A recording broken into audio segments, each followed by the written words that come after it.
Hola, mi nombre es Ramón Sotomayor, soy profesor titular del Instituto de Fisiología de la Facultad de Ciencias de la Universidad del Paraíso y el día de hoy realizaremos la siguiente clase en el marco de la quinta versión del Diploma de Postítulo en Farmacia Clínica y Toxicología Clínica. El título de la clase es Influencia del alcohol y los alimentos en la farmacocinética. Los objetivos de esta clase son conocer los conceptos básicos de farmacocinética, conocer los efectos biológicos producidos por el consumo de alcohol, los mecanismos de acción y su metabolismo, dependencia al consumo de alcohol y sus efectos sobre la farmacocinética, y conocer las principales interacciones farmacocinéticas mediadas por los alimentos.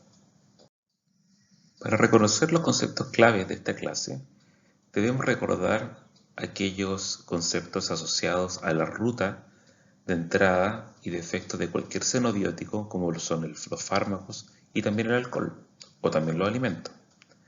En el caso de los fármacos, estos a través de un diseño particular de una forma farmacéutica son capaces de ingresar a nuestro cuerpo. En particular, cuando ingresan a nuestro cuerpo y se absorben, pueden tener distintos tipos de procesos que conoceremos y que ustedes deben haber visto previamente, como son las fases de la farmacocinética. Una vez que el fármaco está en el sitio de acción porque ha sido distribuido hacia los tejidos enriquecidos en las proteínas receptoras para el fármaco, se observan los efectos farmacodinámicos que también son fundamentales para comprender muchas de las interacciones que veremos hoy día. Este esquema nos muestra cómo desde el punto de vista biofarmacéutico, farmacocinético y farmacodinámico se integran los procesos que involucran desde la entrada del fármaco a nuestro cuerpo hasta los procesos que llevan a comprender sus efectos farmacológicos. En el contexto de esta clase estudiaremos los efectos del alcohol, cómo el alcohol es capaz de afectar la farmacocinética y los efectos farmacológicos de diversos fármacos. Pero para entender esto, debemos reconocer que el alcohol es una droga de abuso que ha sido utilizada por los últimos 3000 años por toda la humanidad. El alcohol normalmente es utilizado con fines recreativos, sin embargo puede favorecer algunas conductas como dependencia.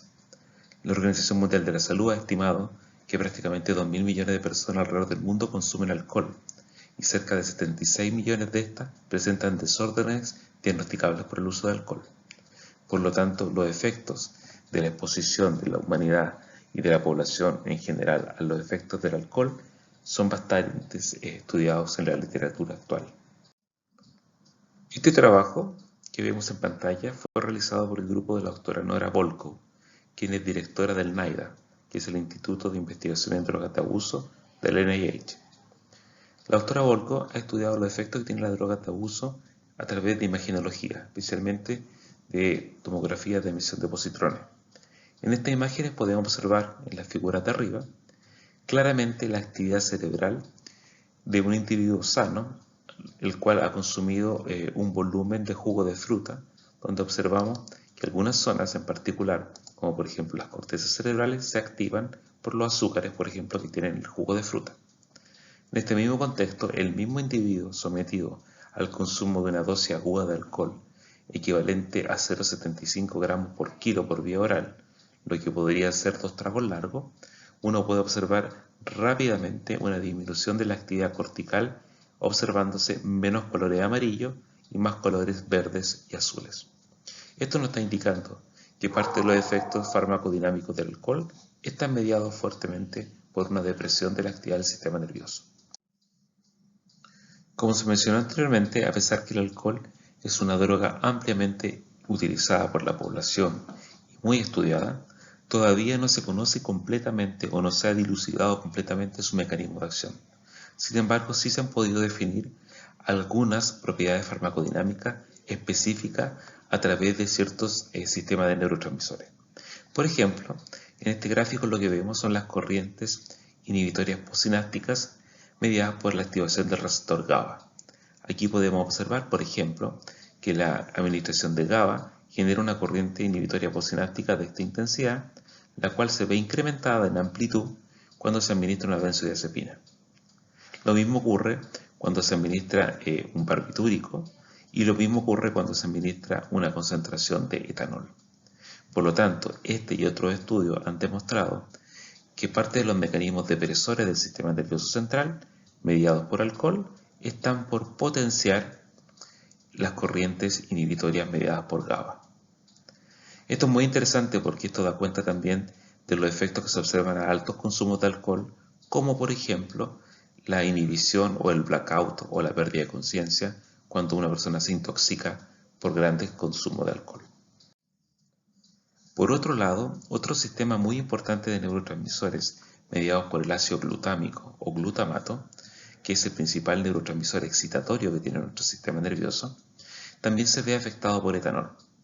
Acá podemos ver corrientes excitadoras postsinápticas, controles y en presencia de 50 milimolar de etanol.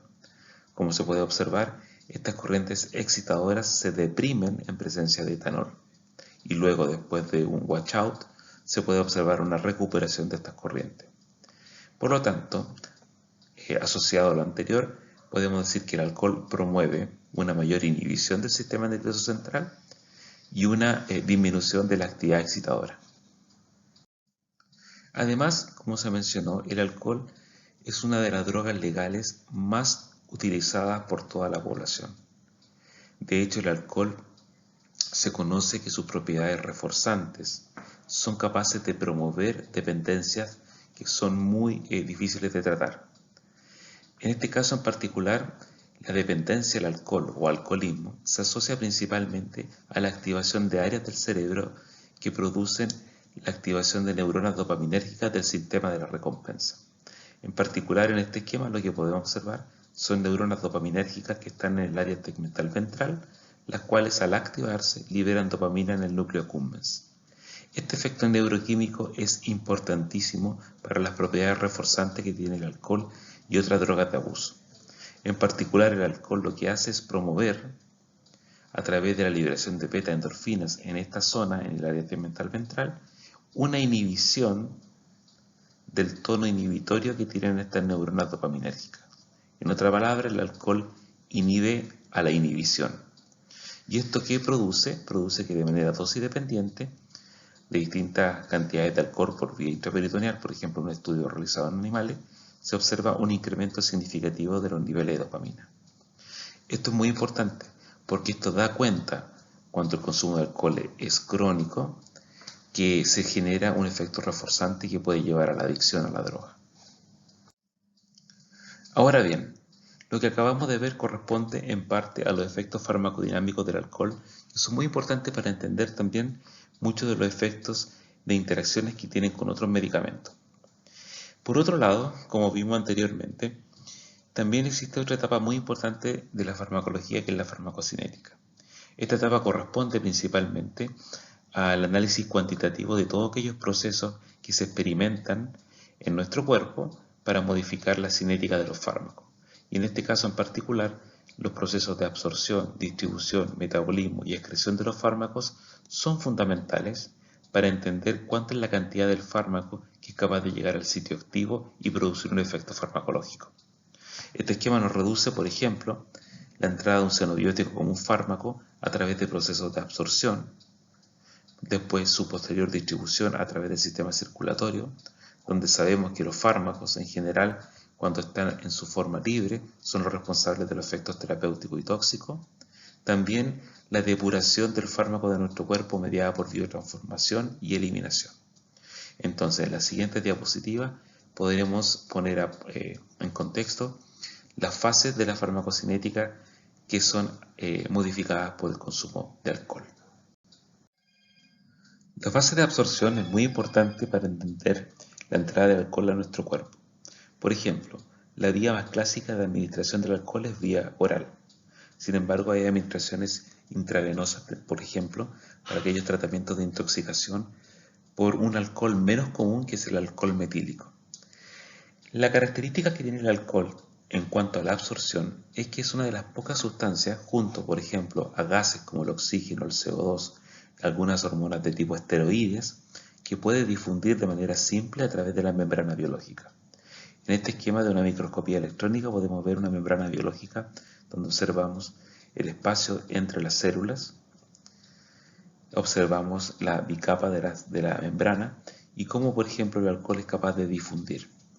Ahora, la composición que tiene la membrana biológica normalmente se asocia a composición asociada a proteínas, fosfolípidos, colesterol, lípidos e hidratos de carbono.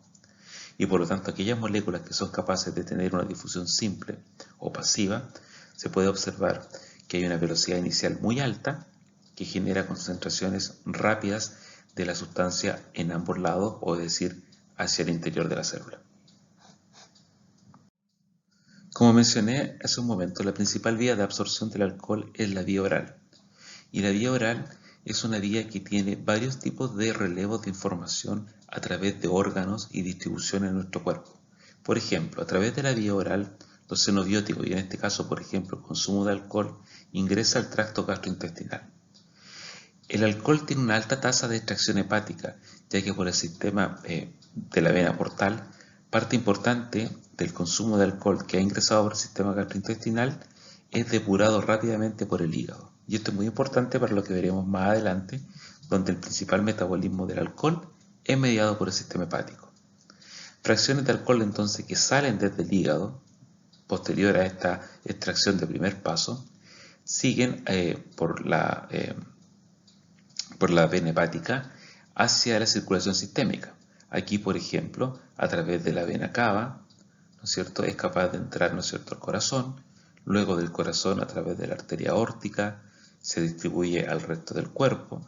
También por la arteria carótida es capaz de ingresar al sistema nervioso central, desde donde también tanto el metabolismo del alcohol es capaz de salir a través de la vena yugular, volver a entrar al corazón y ser distribuido al resto del cuerpo, donde nuevamente puede entrar a metabolismo o a vías de eliminación.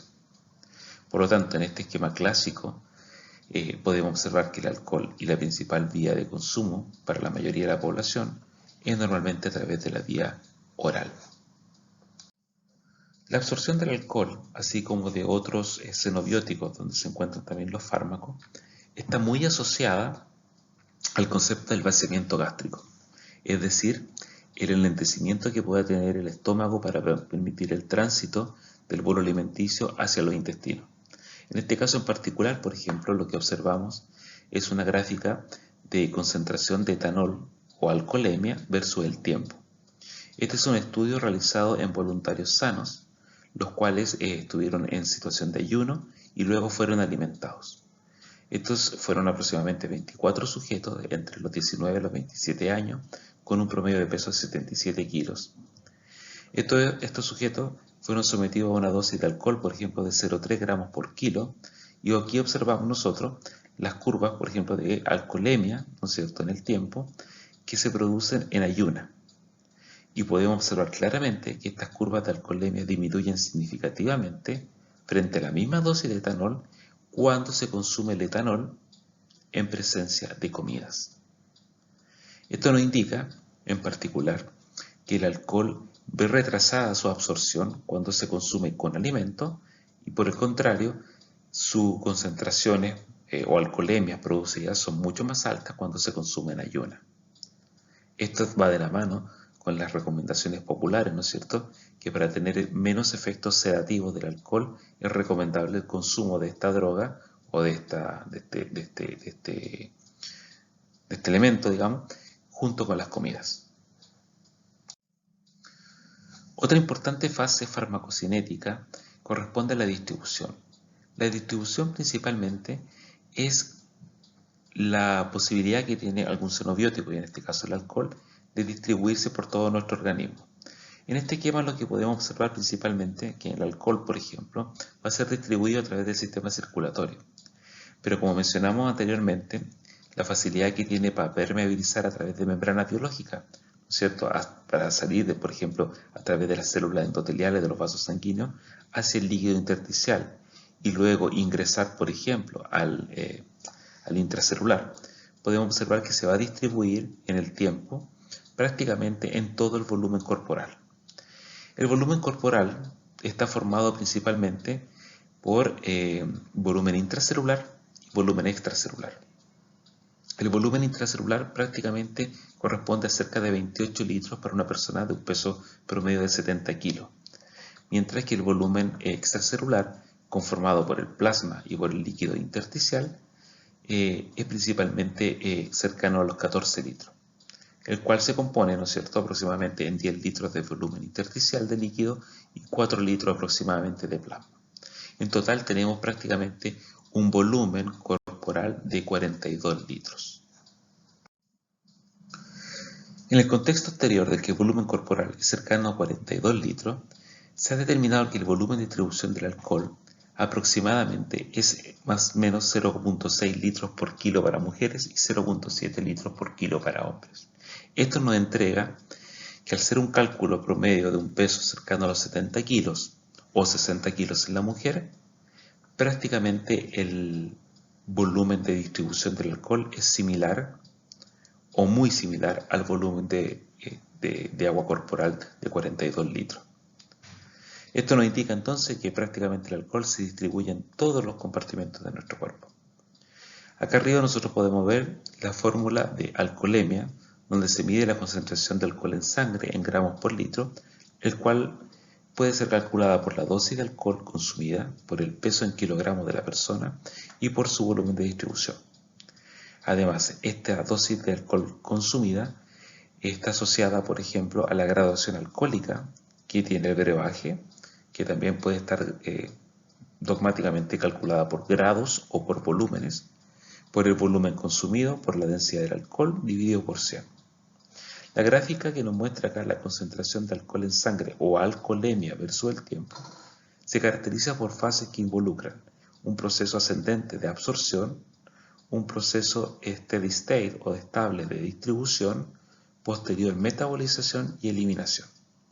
Esto es muy importante porque dependiendo de la capacidad metabólica del individuo y de la cantidad de alcohol ingerido, la fase de metabolización es un proceso saturable, ya que a nivel del consumo de alcohol depende de la funcionalidad hepática, por lo tanto eso lleva a que los sistemas enzimáticos se puedan saturar y pueda haber una disminución, ¿no es cierto?, constante de alcohol en el tiempo, con una tasa cercana a 15 miligramos por hora, y esto va a generar entonces a nivel de la farmacocinética una cinética particular saturable de orden cero, donde la velocidad máxima de eliminación va a ser constante.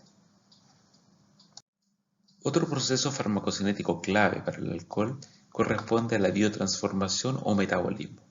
Y en este caso, el órgano depurador o metabólico por excelencia es el hígado, ya que su tasa de perfusión es muy alta. Esto va a generar que, por ejemplo, xenobióticos que han sido absorbidos, como los fármacos, distribuidos y posteriormente metabolizados a nivel hepático, puedan generar metabolitos. Y estos pueden ser tanto activos o inactivos. Este proceso de metabolismo hepático es fundamental para manejar concentraciones de alcohol que generen efectos fisiológicos de cierta magnitud o, por ejemplo, que produzcan estadios de concentración de alcohol muy perdurable en el tiempo. El metabolismo del alcohol es muy importante para el manejo de las concentraciones plasmáticas o alcoholemia. En este caso, este es un trabajo realizado en animales del Dr. Harald Calland del CAMH en Canadá, quien demostró que dependiendo de la concentración o la cantidad de alcohol ingerida, las alcoholemias producidas pueden ser saturables y además excesivamente duraderas en el tiempo. Por ejemplo, el Dr. Harald Calland demostró que administrando una dosis de 4,8 gramos por kilo de alcohol en una sola dosis se obtienen alcoholemias, por ejemplo, a tiempo de 1 hora posadministración por sobre los 200 miligramos por decilitro. Esto equivale aproximadamente a los 2 gramos por litro. Y si ustedes se fijan en la gráfica, esta llega a un estado estable, aproximadamente cercano casi a los 4 gramos por litro, que aquí nos representa en 400 miligramos por decilitro, y luego las concentraciones demoran en caer prácticamente por debajo de los 0,5 gramos por litro o 50 miligramos por decilitro después de 10-12 horas. Es por eso que en esta cinética saturable se puede extrapolar desde el punto de vista forense cuánto era la concentración de alcohol tiempo antes de haber ocurrido, por ejemplo, un accidente. Ahora, lo interesante de este trabajo fue que el Dr. Calland demostró que la misma dosis de alcohol dividida, por ejemplo, en este caso, en 4, es decir, 4 administraciones de 1,2 gramos, generan concentraciones o alcoholemias manejables por nuestro cuerpo y que nunca superan más de 1 gramo por litro. Es decir, frente a la primera dosis se generan concentraciones cercanas al gramo por litro, los cuales aproximadamente en 3 horas disminuyen por debajo de los 0,2 gramos por litro, y así se mantiene constantemente después de la segunda, tercera y cuarta administración. Por lo tanto, esto nos da cuenta de que dependiendo de la cantidad de alcohol ingerida en el tiempo, se pueden obtener alcoholemias, digamos, que están asociadas significativamente a efectos fisiológicos que son diametralmente distintos. Una alcoholemia por sobre los 3 gramos por litro principalmente ya generan un efecto sedativo exagerado, depresión respiratoria e incluso pérdida de conciencia, mientras que alcoholemias por debajo de 1 gramo generan euforia, generan también un déficit motor, pero no generan conductas, por ejemplo, o alteraciones como la pérdida de conciencia que se observa en el caso anterior. Respecto al metabolismo del alcohol, el alcohol principalmente se metaboliza a nivel hepático, y es aquí que a través de una primera enzima que es la alcohol deshidrogenasa, usando a nicotinamida como cofactor, esta se puede transformar a través de una oxidación a acetaldehído. Posteriormente el acetaldehído es metabolizado a través de otra enzima que es la aldehído deshidrogenasa ácido acético. Aquí cabe señalar que el acetaldehído es un compuesto que se metaboliza lentamente y que genera principalmente un sinnúmero de efectos fisiológicos desagradables y aversivos para el individuo, entre ellos el rubor, dolor de cabeza, náusea, etc. Este proceso hepático es fundamental para el metabolismo del etanol, y de hecho prácticamente un 90% de una dosis de etanol se extrae a través de este metabolismo hepático, y prácticamente un 10% es eliminado intacto a través de la orina o a través de la sudoración o de la respiración. Como mencioné anteriormente, dependiendo de la concentración de alcohol consumida, se generan concentraciones altas de acetaldehído. Ahora bien, algunos tratamientos farmacológicos han sido para tratar de promover los efectos aversivos del alcohol, especialmente para aquellas personas que tienen problemas de dependencia al alcohol. Y en este caso, la inhibición del aldehído deshidrogenasa, por ejemplo, por el disulfirano, fármaco clásico que es capaz de inhibir esta enzima, genera, por ejemplo, sudoración, dolor de cabeza, rubor facial, náuseas, vómito y taquicardia, que al ser aversivos, teóricamente y terapéuticamente, deberían generar una reducción del consumo de alcohol en los pacientes. Este efecto se conoce como el efecto disulfirano, principalmente por la acumulación de acetaldehído en sangre. En este contexto es muy importante reconocer que esta es una de las principales interacciones que se establece entre el alcohol y un sinnúmero de medicamentos.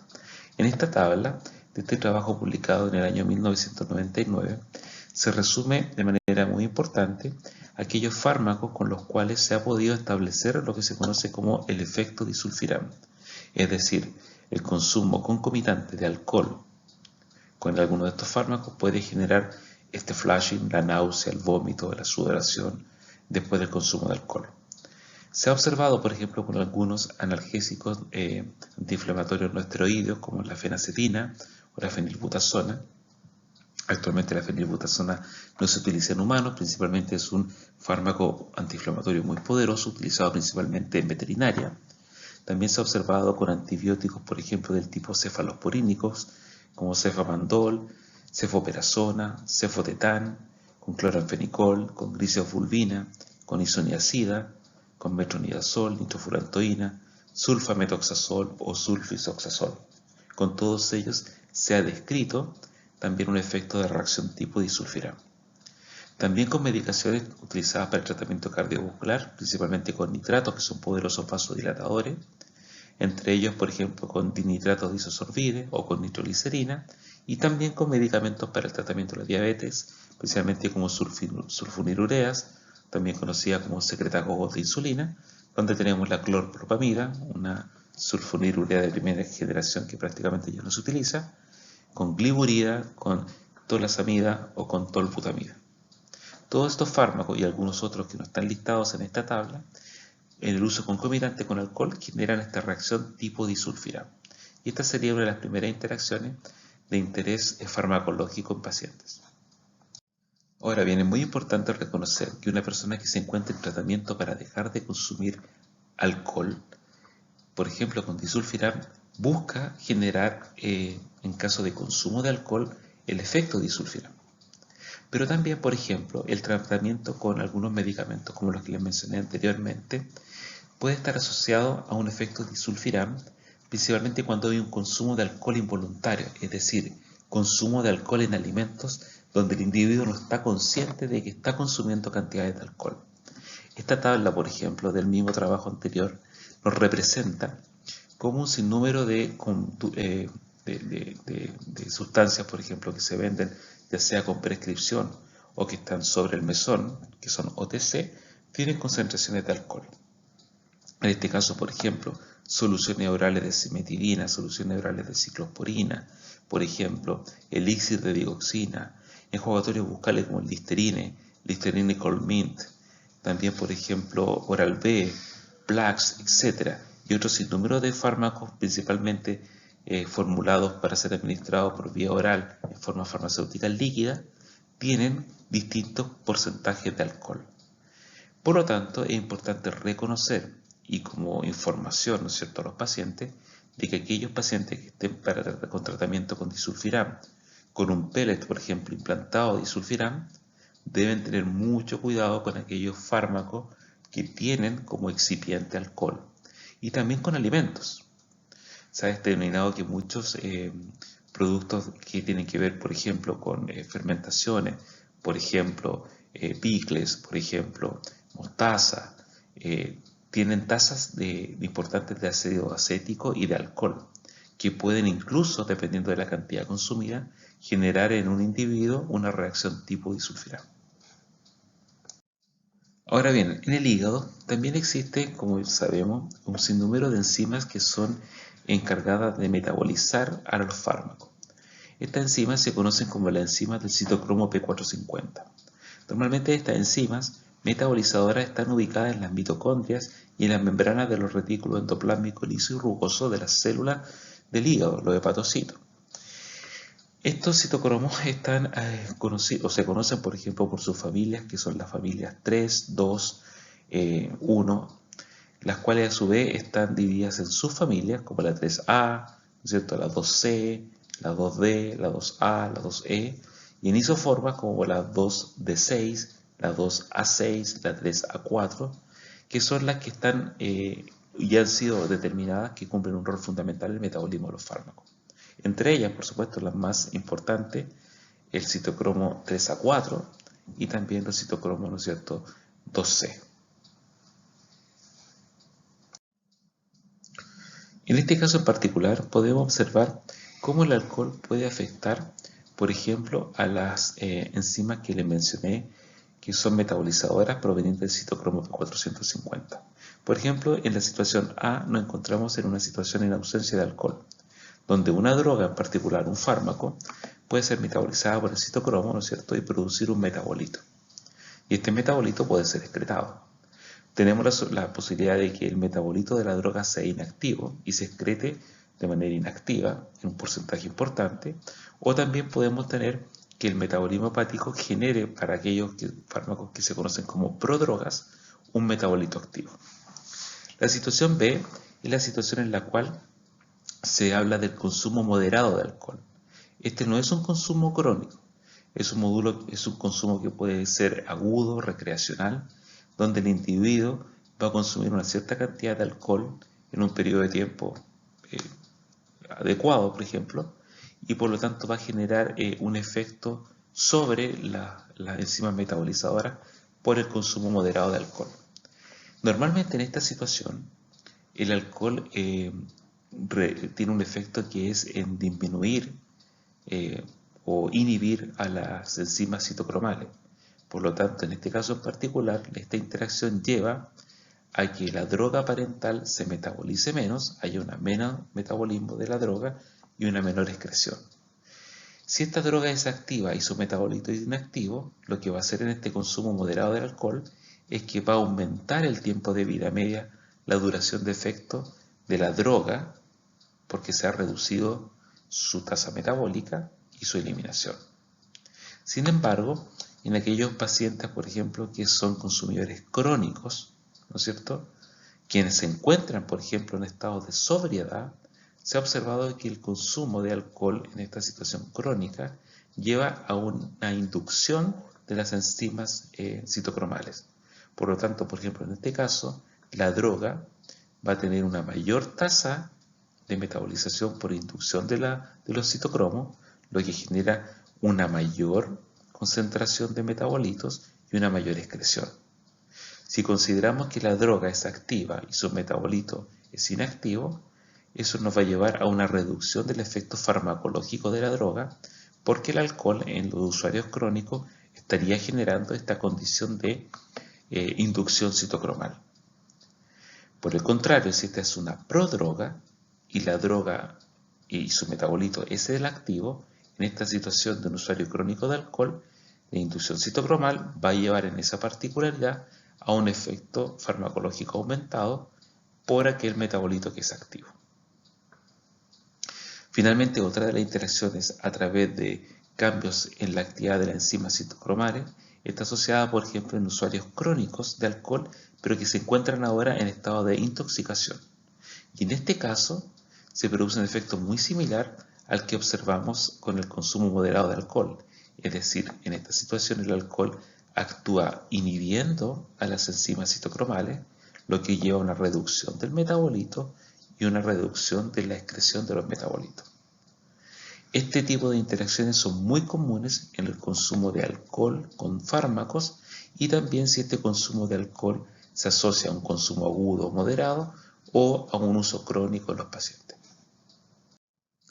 Esta tabla, por ejemplo, nos muestra cómo se ve afectada el metabolismo, por ejemplo, de ciertas drogas con el consumo de alcohol. Acá, por ejemplo, tenemos anticonvulsivantes que son utilizados para tratar la epilepsia en pacientes que tienen distintos tipos de convulsiones. En este caso, la fenitoína, una droga clásica para el tratamiento anticonvulsivante, una droga fundamental según la OMS. Por ejemplo, el consumo crónico de alcohol puede generar una mayor degradación de la fenitoína. Con algunos anticoagulantes, por ejemplo, que son principalmente drogas que reducen la tasa de coagulación de la sangre, como por ejemplo la warfarina, observamos que el consumo agudo de alcohol incrementa la anticoagulación, o sea, estaría aumentando principalmente el efecto anticoagulante, principalmente por una disminución del metabolismo de la warfarina. Mientras que en un consumo crónico de alcohol, lo que va a ocurrir es, como lo vimos anteriormente, una disminución del efecto anticoagulante, principalmente por un incremento del metabolismo de warfarina. En el caso de barbitúricos, por ejemplo, que son poderosos anestésicos y también se utilizan como anticonvulsivantes y también como analgésicos, en el caso del fenobarbital, observamos que el consumo crónico de alcohol va a incrementar significativamente el metabolismo por el citocromo P450, lo que va a llevar a una reducción significativa de los niveles de barbitúricos en sangre. Fenobarbital actualmente se utiliza de elección, por ejemplo, para los tratamientos anticonvulsivantes en niños por fiebre o por cuadros febriles importantes, y también en tratamientos de pacientes que son refractarios a algunos tratamientos nuevos con anticonvulsivantes, continúan con el uso de fenobarbital, y en este caso en particular el uso crónico de alcohol va a producir, ¿cierto?, una disminución de su efecto farmacológico con incremento del metabolismo. También se observa esto con sedativos e hipnóticos como el hidrato de clorar, como el meprodamate, donde se observa también que el alcohol inhibe el metabolismo de estos agentes, ¿no es cierto?, produciendo, ¿no es cierto?, un efecto depresor sobre el sistema nervioso central. En este trabajo, publicado por el Dr. Alan Fraser, un importante investigador australiano de la Universidad de Queensland que ha estudiado los efectos del alcohol principalmente sobre la farmacocinética, establece los mecanismos de las interacciones más comunes entre alcohol y fármaco. Entre ellos podemos destacar, por ejemplo, aquello que involucra la inhibición, ¿no es cierto?, de particularmente de la alcohol deshidrogenasa, por ejemplo, cimetidina, ranitidina, antagonistas de los receptores de histamina tipo 2 o la propia aspirina, van a incrementar los niveles sanguíneos del alcohol por un efecto de vaciamiento gástrico y por inhibición también del metabolismo hepático. El incremento de la tasa de vaciamiento gástrico se ve aumentado, por ejemplo, por cisaprida. Cisaprida es un importante antiemético, y también por eritromicina, los cuales generan un incremento de las concentraciones de alcohol sanguínea por disminución del metabolismo de primer paso. La hepatotoxicidad se ve aumentada, por ejemplo, por fenilbutasona y paracetamol e isoniazida, lo que es común que en usuarios crónicos de alcohol, ¿no es cierto?, que consuman grandes cantidades de alcohol, pueden experimentar necrosis hepática que puede llevarlo a la muerte. Disminución metabólica, aquellas drogas, por ejemplo, fármacos narcóticos, barbitúricos, benzodiazepinas o warfarina, pueden verse afectados, por ejemplo, por aquellos consumos en altas tasas de alcohol. La inducción enzimática también es una de las interacciones clásicas. El sangramiento gastrointestinal se asocia con el consumo concomitante de alcohol y también con analgésicos antiinflamatorios no esteroideos. La sedación y las alteraciones psicomotoras se ven clásicamente asociadas a un efecto aditivo farmacodinámico que veremos más adelante, por ejemplo, con drogas depresoras como benzodiazepinas, antidepresivos tricíclicos, antihistamínicos. Las reacciones tipo disulfiram que vimos anteriormente también se ven exacerbadas por fármacos, por ejemplo, hipoglicemiantes, por ejemplo, por antiprotozoarios, por ejemplo, antibióticos, donde principalmente están en riesgo consumidores de altas concentraciones de alcohol, y también, por ejemplo, por un efecto particular hipoglicemiante. O sea, hay una interacción que se observan con hipoglicemiantes orales, donde también hay situaciones de hipoglicemia y hipotensión, por ejemplo, que se asocian principalmente a los efectos de alcohol a nivel hepático y que revisaremos más adelante. Las interacciones que vimos anteriormente, una de ellas decía vaciamiento gástrico y se asocia principalmente, como lo vimos en la diapositiva anteriores, que el consumo de alcohol en ayunas genera concentraciones de alcohol plasmática mucho más altas. Y en este caso en particular, si se fomenta el vaciamiento gástrico y eso permite la absorción de mejor manera de alcohol a nivel intestinal, se generan alcoholemias mayores. Aquí clásicamente, por ejemplo, analgésicos como la aspirina y el paracetamol pueden producir un aumento del vaciamiento gástrico. Esto lleva rápidamente a una absorción mayor del alcohol en el intestino delgado y también, por ejemplo, a una inhibición del alcohol deshidrogenasa. Antibióticos, como vimos también en el caso anterior, como la eritromicina, ¿no es cierto?, la isoniazida, utilizada para el tratamiento de la tuberculosis, principalmente pueden incrementar también el vaciamiento gástrico y van a llevar a una absorción mucho mayor del alcohol en el intestino delgado. Esto va a generar entonces concentraciones y alcoholemias altas, principalmente por un efecto de aumento del vaciamiento gástrico. Interesantemente, a diferencia de las gráficas anteriores, donde había observado que la aspirina y la eritromicina eran capaces de incrementar la concentración de alcohol en sangre, es decir, aumentar la alcoholemia, el consumo concomitante de alcohol con aspirina produce una reducción de la concentración máxima de aspirina en sangre. Este gráfico nos muestra la concentración plasmática de aspirina, ácido acetilsalicílico en el tiempo, cuando se administraron en voluntarios sanos 1 gramo de aspirina junto a 80 ml de un whisky escocés. En este caso observamos que la Cmax disminuye significativamente cuando se tiene el consumo concomitante de aspirina con alcohol. No se observan cambios significativos en las concentraciones del principal metabolito de la aspirina, que es el ácido salicílico. Por lo tanto, el efecto que se genera, por un lado, en aumentar las alcoholemias cuando se consume aspirina, por ejemplo, o eritromicina, afecta, por otro lado, la concentración de estos fármacos en sangre cuando se consumen conjuntamente con alcohol. Este mismo efecto ha sido observado tanto para las concentraciones plasmáticas de paracetamol como de ibuprofeno. Otras clásicas interacciones entre alcohol y fármaco descritas por el Dr. Fraser son aquellas que potencian los efectos farmacodinámicos.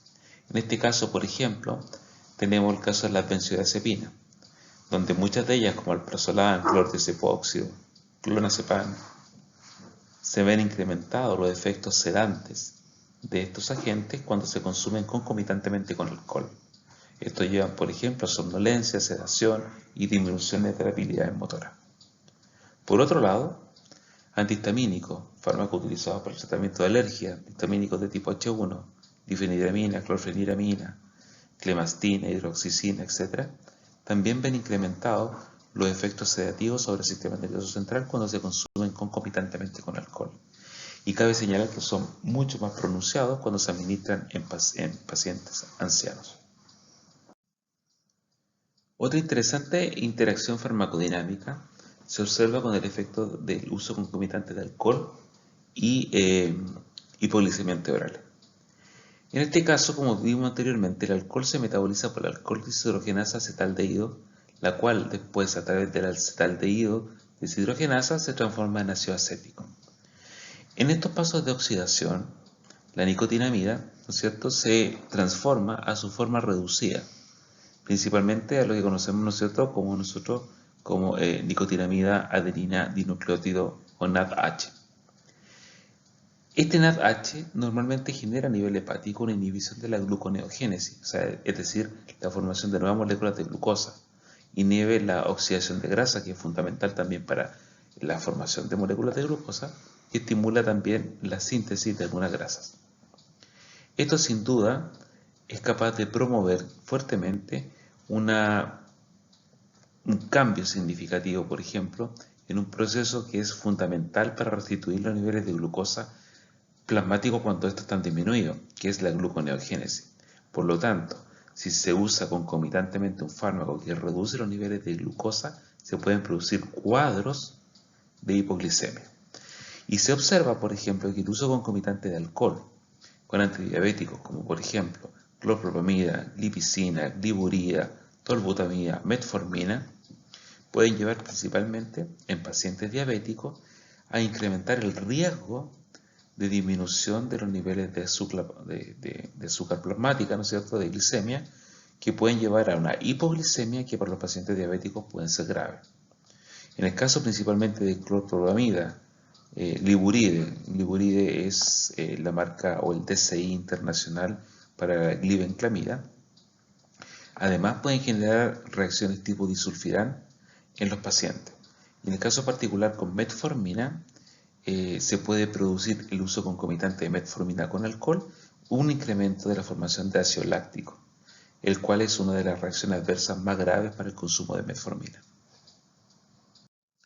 Finalmente, como mencionamos, la última etapa de la farmacocinética, que es la eliminación, que es fundamental para depurar a nuestro cuerpo y eliminar de aquel xenobiótico que ha sido ingerido, podemos hablar que respecto al alcohol, prácticamente un 90% del alcohol se metaboliza a nivel hepático, por lo tanto se forma principalmente como producto final ácido acético, y solo un 10% se elimina intacto, ya sea a través de la orina, la respiración o la sudoración.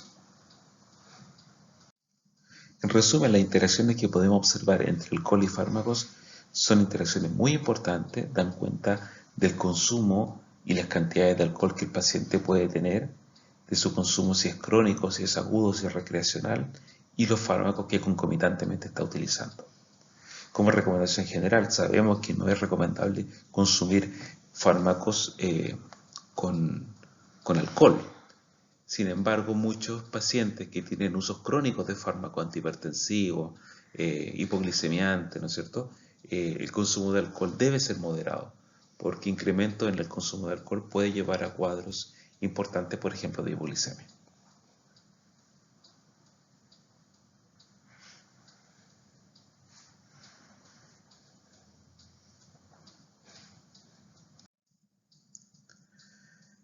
Esta tabla, por ejemplo, nos muestra muchos fármacos que interaccionan con el balance hidrosalino.